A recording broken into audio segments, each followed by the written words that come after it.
नमस्कार दोस्तों, मैं आपका दोस्त जगमोहन जोगी। दोस्तों, आप मोहन एजुकेशन ग्रुप के चैनल पर पढ़ रहे हो। दोस्तों, हम पढ़ रहे थे हिंदी साहित्य का इतिहास। दोस्तों, हिंदी साहित्य के इतिहास में हमने हिंदी साहित्य के भारतेंदु युग अर्थात अब जो दूसरा युग था दोस्तों, उसका हम बात करते थे दोस्तों, वो था द्विवेदी युग। और द्विवेदी युग में दोस्तों हमने इसके बाकी सारे फैक्ट्स पढ़ लिए हैं। दोस्तों, आज हम द्विवेदी युग की क्या पढ़ेंगे दोस्तों? विशेषताएं पढ़ेंगे, अर्थात द्विवेदी युग की विशेषताएं आज हमारा क्या होगा? आज का विषय होगा। दोस्तों, द्विवेदी युग की विशेषताएं आज हम विस्तार से पढ़ेंगे। दोस्तों, आधुनिक काल में द्विवेदी युग का हिंदी साहित्य में अत्यंत महत्वपूर्ण योगदान है। दोस्तों, बात करें इसकी विशेषताओं की, जो इनकी विशेषताओं में दोस्तों प्रमुख थी वो थी राष्ट्रीयता। अर्थात द्विवेदी युग की विशेषताओं में राष्ट्रीयता की भावना देखने को मिलती है। अर्थात हम यूँ कहें कि द्विवेदी जी की युग की कविताओं में या द्विवेदी जी के काल के कवियों में राष्ट्रीयता की भावना देखने को मिलती है।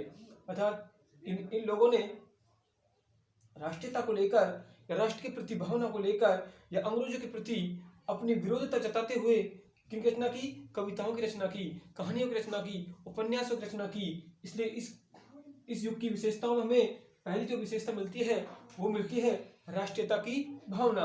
दूसरी बात करें तो दूसरी मिलती है नीति और आदर्श की कविता। हमें द्विवेदी युग की जो कविता हैं उनमें कौन कौन सी कविताएं मिलती है? नीति व आदर्श की कविताएं। अर्थात इन कविताओं के माध्यम से इन्होंने जनता को जागृत किया, अर्थात जनता को अपने आदर्श नीति अर्थात राष्ट्र के प्रति नीति अच्छी भावना रखने के लिए क्या किया? प्रेरित किया। तीसरी बात करें तो इनकी कविताओं में दोस्तों उपदेशात्मकता की भावना देखने को मिलती है। अर्थात इनकी कविताओं में क्या है? उपदेशात्मक कविताएं थी। ये कविताएं इनकी जो थी, जो रचनाएं थी, वो क्या देती थी? भारतीय जनता को उपदेश देती थी। भारत की जनता को क्या देती थी? उपदेश देती थी। और उस दौर में दोस्तों जो उपदेश होते थे वो क्या होते थे? अंग्रेजों की प्रति क्या? विरोधता की भावना, अर्थात हमारे देश को स्वतंत्र कराने की भावना, अर्थात अंग्रेजों के प्रति आंदोलन करने की भावना इन कविताओं में हमें देखने को मिलती थी। दूसरी थी दोस्तों इति प्रवक्तात्मकता की भावना। इति वृत्तात्मकता की भावना। यदि हम बात करें इति वृत्तात्मकता की भावना की तो दोस्तों यहाँ पर जो भी अपनी कविताओं की रचना होती थी उस कविताओं के माध्यम से ये द्विवेदी काल के कवि अपनी कविताओं से जनता को प्रेरित करते थे। अर्थात अपनी कविताओं के माध्यम से, अपनी रचनाओं के माध्यम से जनता को प्रेरित करके उनमें एक जागृति उत्पन्न करते थे।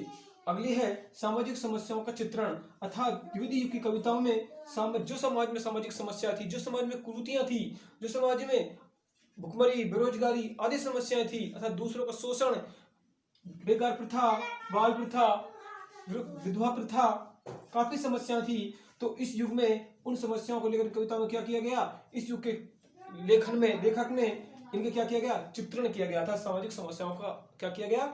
चित्रण किया गया। अगला दोस्तों अगली विशेषता देखें तो दोस्तों जो छठी विशेषता होगी हमारी वो होगी बौद्धिकता का प्राचुर्य। इनकी कविताओं में बौद्धिकता का प्राचुर्य दिखता है। अर्थात जो कविता रचने की तो बुद्धि के बल पर रचना की जाती थी। अर्थात उस समय कवि कैसे थे? विद्वान थे। अर्थात कविता की रचना किस होती थी? बौद्धिकता और बुद्धि के आधार पर की जाती थी। अर्थात इनकी कविताओं में हास्य और व्यंग्य का भी चित्रण मिलता है।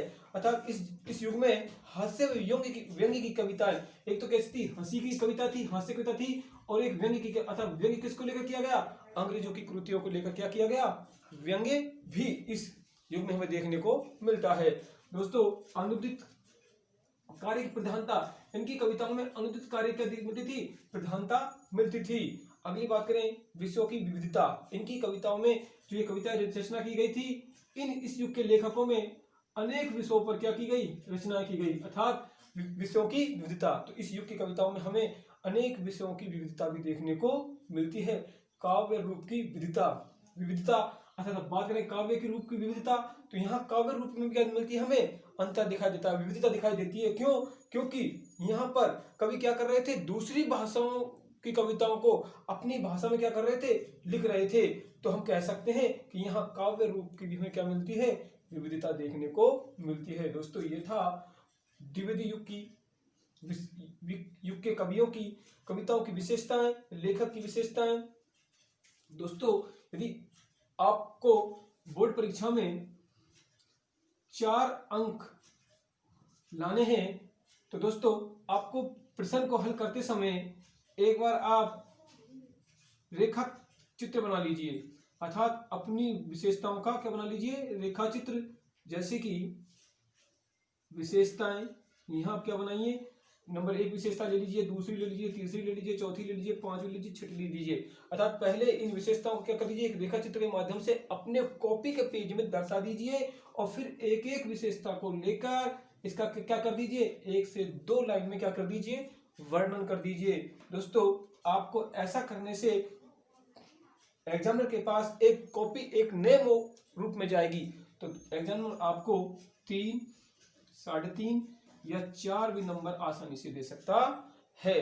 दोस्तों यदि आपको वीडियो अच्छा लगा हो तो लाइक करें, शेयर करें, सब्सक्राइब करें। धन्यवाद।